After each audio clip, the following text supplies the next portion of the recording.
ఏమంటున్నారంటే బొక్కలో దాచుకున్న ఎలుకకు పొగ పెడితే బయటకు వస్తుంది సార్, ఎన్నికలనే పొగ పెట్టినాం కాబట్టి ఎలుక బయటకు వచ్చిందని ప్రజలు అంటున్నారు. మేమేం అనదలుచుకోలే, నువ్వు ప్రతిపక్ష నాయకుడు చెయ్యి, ఇంకా బాగా తిరుగు, ప్రజలలో ప్రజల సమస్యలు తెలుసుకో, నివేదికలు తీసుకురా, ఇవ్వు ప్రభుత్వానికి. నీ సూచనలు ఏమైనా ప్రజలకు ఉపయోగపడతాయంటే 100% మా ప్రభుత్వం వాటిని స్వీకరిస్తుంది. అంతే తప్ప బరితెగించి 100 రోజుల్లోనే ఈ ప్రభుత్వం విఫలం చెందింది, ఈ ప్రభుత్వం కూలాలే, ఈ ప్రభుత్వం కాలాలే, ఈ ప్రభుత్వం పోవాలి, ఏం శాపలు నాడతారు చంద్రశేఖరరావు? నువ్వు 10 ఏళ్ళు ఉన్నావు, మేము ఎప్పుడన్నా అట్లా అన్నామా నిన్ను? అంటే అస్సలు ఆయనకు ఆగుతలేదు, అధికారం పోయింది అని అంటే ఇక ఎట్లనైనా వేసి తొండో మొండో ఎవరి కాళ్ళైనా పట్టుకొని కుర్చీలో కూర్చోవాలనుకుంటున్నా, అంత ఆశమాశ అనుకుంటున్నావా?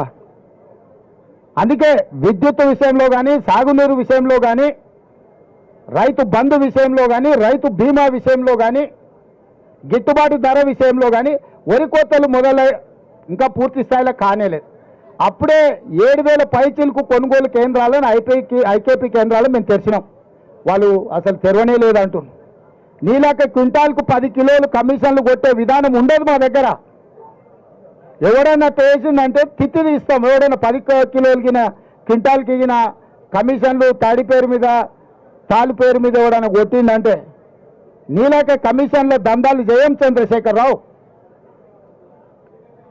మమ్మల్ని ఢిల్లీ పోయిందంటారు, ఢిల్లీ పోయిన